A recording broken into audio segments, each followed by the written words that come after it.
पाँचवा संध्या का तप। सुध जी कहते हैं कि जब ब्राह्मण जी ने इतना कहा तब उनके वचनों को सुनकर मुनि श्रेष्ठ नारद जी ब्राह्मण जी से बोले कि हे महामते, आपने चंद्रमौली शिव जी की ये जो परम पावन कथा सुनाई है उसके लिए आपको धन्यवाद है। परंतु ये तो कहिए कि जब आप सभी महान देवता प्रजापति दक्ष भी अपनी पुत्री रति को काम के साथ अर्पित कर चले गए, तब वहाँ संध्या ने क्या किया?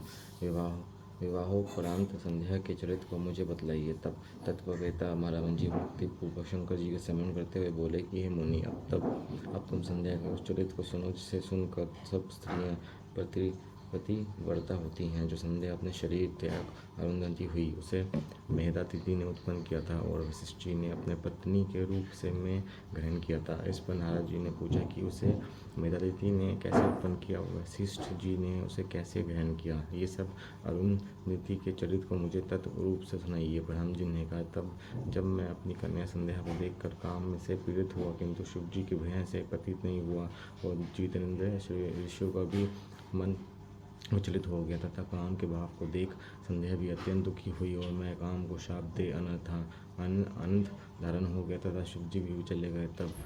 तब अमरश को प्राप्त होकर मेरी पुत्री ने अधोपांत पदार्थ पर गंभीरता से विचार किया और सोचा कि अब जैसे भी हो, यदि शीघ्र ही मेरा तथा काम आदि सबके पापों के शमनाथ उसकी शुद्धि का फल मुझे शीघ्र ही मिल जावे तो अच्छा हो, क्योंकि ब्राह्मण जी तो शाप दे ही चुके हैं। भला मुझसे बढ़कर अपनी कौन है, जिसे देखकर पिता भ्राता भी काम की इच्छा करते हों।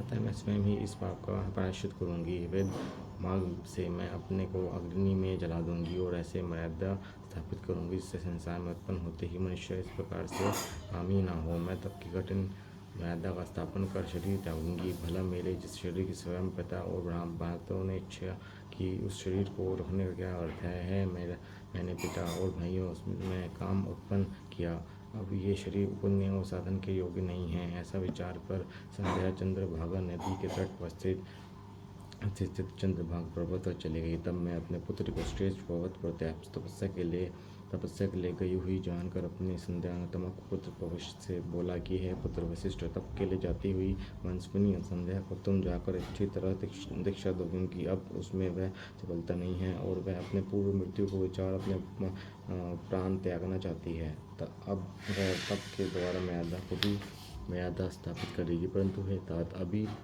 तक वह तप की किसी भाव को जानती नहीं आता है। जैसे ही उसको इष्ट की प्राप्ति हो, उसे तुम वैसे ही उपदेश करो। हे मुनि, यदि आवश्यकता हो तो तुम अपने इस रूप को छोड़ दूसरा रूप धर कर उसके निकट तप की क्रिया को दिखलाओ। दूसरे रूप की इसलिए आवश्यकता है कि उसने ये मेरा और दूसरा तुम्हारा रूप पहले ही देखा है, जिसका उसकी दृष्टि में कोई मूल्य नहीं है। ऐसा कारण तुम्हारे इस रूप में वह कुछ प्राप्त न कर सकेगी। अतः दूसरा रूप धारण कर लेना।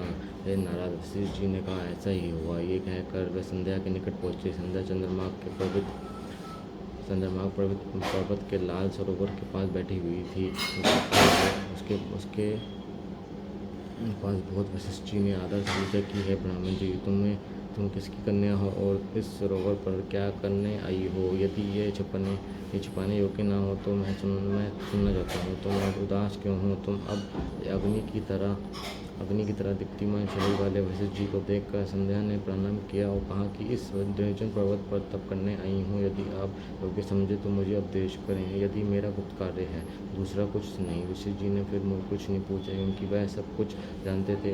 तब उस नियतमा व्रत से उद्योग को धारण करने वाली संध्या से वशिष्ठ जी ने भक्त से शिव जी का स्मरण कर कहा, अच्छा तो तुम अब परम आराध्य शिव जी को मन में धारण कर उन्हीं का भजन करो, जिससे तुम्हारे सभी मनोता की पूर्ति होगी। शंकराय ओम अंत में लगाकर मौन होकर तप करो और मैं जैसा कहता हूँ उसके अनुसार मौन होकर स्नान तथा शिव जी का पूजन करो। केवल जल का आहार करना और कुछ नहीं। इससे नहीं संदेह तुम्हारी तपस्या पूर्ण फलदायक होगी। शिव जी तुम्हारे सब मनोरथों को शीघ्र ही पूर्ण करेंगे। वशिष्ठ जी ने वहाँ बैठकर संध्या को तप की सब क्रियाएं बतलाईं और पूर्ण वह वहीं अनतः हो गए। श्वापन नृत्य सहित खंड का 5वां अध्याय समाप्त।